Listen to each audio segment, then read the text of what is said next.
Hi guys, and welcome back to another video. So today I'm going to teach you 5 moves that you can use to create space to shoot. And although these moves are really simple, when used correctly and in the right scenarios, these are some of the most effective moves out there. So let's get into it.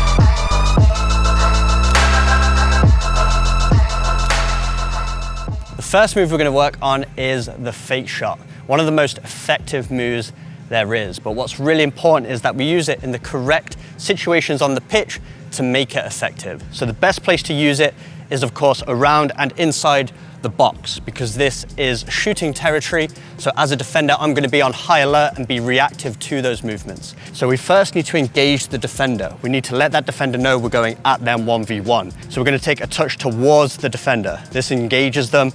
Then I'm going to take a slight touch to the inside. And this is the part where we need to now convince that defender we're about to strike the ball. So a couple of things we can do is plant our foot beside the ball. We can raise our arm as we would do for balance. We can give a slight backswing to make it seem like we're about to strike the ball. Then if we successfully deceive this defender, most defenders will start to tense up, get in the way of that shot, ready to absorb the impact of the strike, which puts them in a non-athletic position. Meaning if I then take another touch past them, they're going to be delayed in their next movement, which means I have time and space on the opposite side. But what's really important is when you take this touch is not to then delay it even further. So if I fake the shot and I push the ball inside, if I start taking a bunch of more touches, this defender now has time to recover. So instead, this touch inside is the setup for our strike. So as we take that fake shot, we push the ball inside so that we can have a couple of strides onto the ball and get that shot away immediately. So that even if this defender's quick and starts to react, I'm already past them and got the shot away before they can block the next strike. So work on the weight of this touch to get it just far enough away from you that you can stride immediately onto it, but not too far away so that the next defender will then intercept the ball. Then once you've got all the theory, it's important to get those reps in. Ideally, you want to do this against a defender to really make it match realistic. But at first, it's just important to get those repetitions in, working on each element of the move over and over again so that it becomes automatic in a match.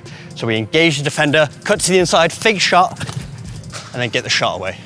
The second move is a variation of the fake shot, but we can use it to now shift the ball to the opposite side. A couple of players who I've seen use this really effectively is Jude Bellingham and also James Maddison from Tottenham. Players that often cross the ball, get shots away. You're going to find a lot of success with these moves because defenders are going to be very high alert to your actions. So step 1 of this move is exactly the same as the first move we worked on. So we're shifting the ball into a space where we could strike the ball. And then we need to really sell this defender to believing that we're going to strike this football. So planting foot, arm out, striking leg up. We're going to stop the ball with the inside of that same foot. So let's look at it here. We shift it to the inside and we stop the ball. We're faced up against our opponent now, and they're still going to be recovering from trying to defend that shot, which is a perfect opportunity to then push the ball into this space here. So push, chop, stop, push, then we get the ball in the goal.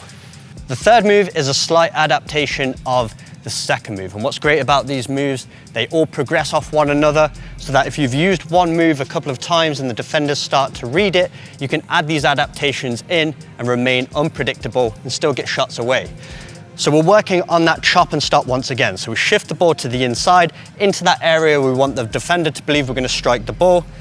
And we're going to chop and stop, but this time we're going to chop the ball slightly more across our body. So instead of chopping it and stopping it completely, it's a slight chop back across in this area here.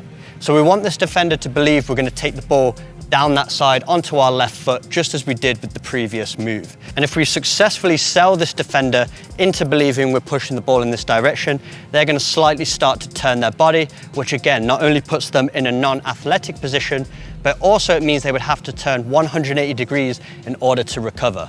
And even if they did that quickly, if I'm efficient with my touches in here, I can already get that shot away before they've even challenged me.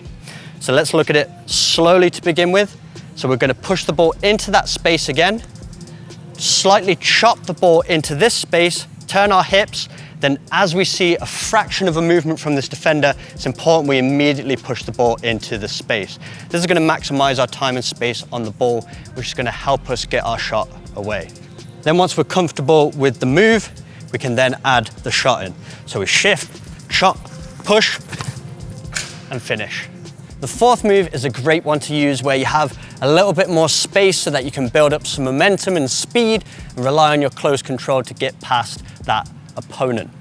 An iconic example of someone who uses this all the time is Lionel Messi. Typically, he'll use it on the opposite side of the box where he's on his left foot, but he'll go 1v1 with his opponent.